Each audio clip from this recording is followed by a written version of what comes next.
স্বপ্ন ছিল একটা সুন্দর সংসার হবে। স্বামী থাকবে, শ্বশুর শাশুড়ি থাকবে, আর সবাই মিলে একসাথে হাসি খুশি জীবন কাটাবো। কিন্তু মানুষ ভাবে এক, আর ভাগ্যে লেখা থাকে আরেক। বিয়ের পর প্রথম কয়েক মাস সবকিছু ভালো ছিল। স্বামী আমাকে অনেক ভালোবাসতো।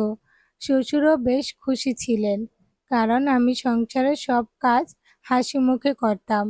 কিন্তু আসল সমস্যা শুরু হলো আমার শাশুড়ি আর ননদের কারণে। তারা আমার সামান্য ভুলকে বড় করে দেখতে শুরু করলো।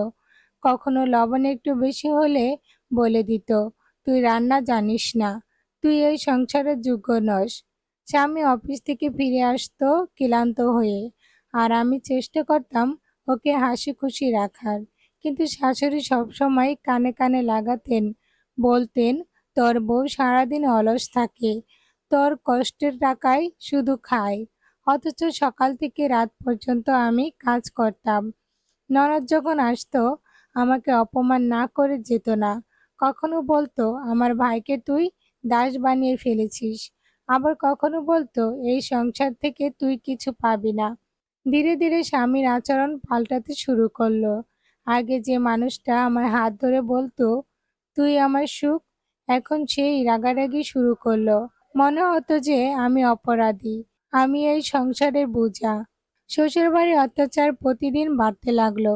রান্না খারাপ হলে বলেই হোক, দেরি করে ঘুম থেকে উঠেছি বলেই হোক, বা কারোর সাথে ঠিকমতো কথা না বলছি বলেই হোক, কারণ যেন তৈরি করা হতো। একদিন এমন হলো, স্বামী আমাকে মারলো। তখন আমার বুকের ভেতরটা ভেঙে গেল। ভাবলাম যে মানুষটা আমি সবকিছু ভেবে স্বপ্ন বুনেছিলাম, সেই মানুষই আজ অন্যের কথায় আমার অশ্রু হয়ে দাঁড়িয়েছে। আমি চুপচাপ থেকে সব সহ্য করতে লাগলাম। হয়তো ভেবেছিলাম একদিন আমার ধৈর্যের ফল মিলবে। কিন্তু দিন যত গেল, অত্যাচার তত বাড়ল। এই সংসারে আমি ছিলাম বউ, কিন্তু আসলে আমার গৃহকর্মীর মতো ব্যবহার করা হতো। খাওয়ার টেবিলে বাসায় আগেই আমার প্লেট ছড়িয়ে দেওয়া হতো। ঈদে সবাই নতুন কাপড় পেত, আমি পেতাম শুধু অপমান। আমি ভাবলাম, মানুষ কি শুধু শাশুড়ি বউয়ের সম্পর্কের জন্য এত কষ্টে বাঁচে? স্বামী যদি একটু আমার পাশে দাঁড়াতো, তবে হয়তো পরিস্থিতি পাল্টিয়ে যেত। কিন্তু দুঃখজনক সত্যি হলো, যখন স্বামী স্ত্রীর পাশে দাঁড়ায় না, তখন বউয়ের জীবন এক প্রকার জেলখানা হয়ে যায়।